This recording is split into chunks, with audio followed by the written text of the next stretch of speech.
So now the only thing that sort of will come into play is what bans are we going to be looking at? Because as per usual, bans are impacting the game as always here. Actually, Overwatch did get to put out some stats the other day that showed ban rates, and a lot of people don't like the cat, Fletch. I mean, she's annoying. She is in ranked, but that's ranked, right? It's always going to be a little bit of a different ball game coming into organized gameplay. So I can imagine that Jetpack Cat, not on the chopping block, the characters you're looking toward are going to be, the Domina, the Diva, the Zarya, potentially Vendetta or Sojourn. You look to the backline. I imagine the most we're gonna see is Kiriko Lucio in the backline, as is the standard and has been for the past few years. As Subsun wrapping up their first ban, it's actually going to be the Baptiste here. Could be a target ban. I wish I knew more about the teams and who they tend to favor. Could be a target ban. Could also be, one of those feeler bans in map number one. Not as familiar with what a team is going to be rolling out with. You just ban something not super impactful and kind of see where things go from there. Yeah, if they were expecting teams to play the Baptiste here, it probably would mean some of those very standard heavy brawl compositions here. So trying to take that out of the comfort zone potentially and force it over to that Kiriko that we all know and I certainly don't love. Like, oh my goodness, I dislike Kiriko immensely. 4 years of the meta, but it is what it is Hey, we at had this Juno point. for a while. Dude, it doesn't matter. It doesn't, like, it's been 4 years of Kiri being like a good pick. There's never been a time since Kiri's release where if you pick Kiriko, you're throwing the game, and that is such a tragedy. But it's fine. We don't have to talk about Kiriko because we're definitely going to see it because you can't ban out two supports here. So now Primordius Rising going to have to look elsewhere with their ban. Like you said, there's a few different options you can look at from the tank category as well as damage, to sort of take things out and make it into your own here. But as I am just waffling, Reaper is actually going to be the shot here. So again, these could just be sort of map one, nothing bans while these teams are getting a read on each other. Or it could just be, potentially really good targeting.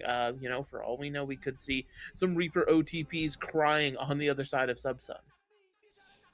I mean, Reaper's seen a little bit of play. Like, not anything super significant. He's not the worst character in the game.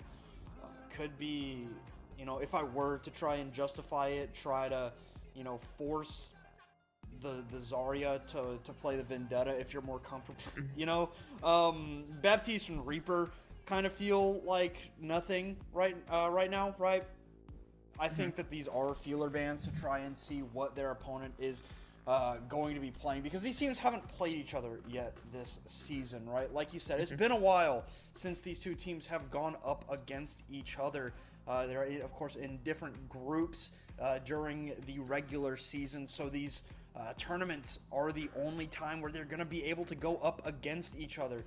So, get a feeler for, right now, even into the postseason as well, because that these two teams are going to be competing in that postseason as well, more than likely, with them representing themselves here in the final of the midseason.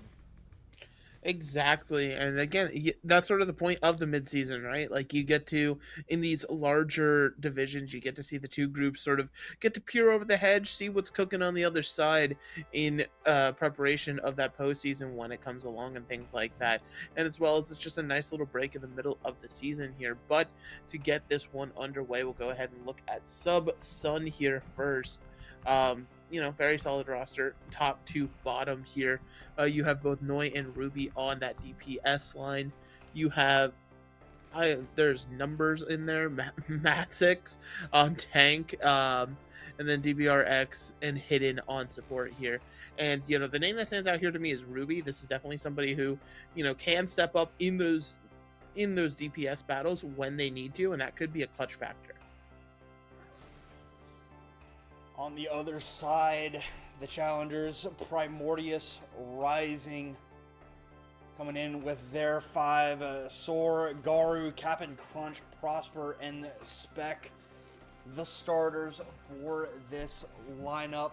I know Cap'n Crunch. I recognize that name. I'm looking toward that tank to make some plays. Not so familiar with the rest of the players, unfortunately, but you know, they've earned their way into this position.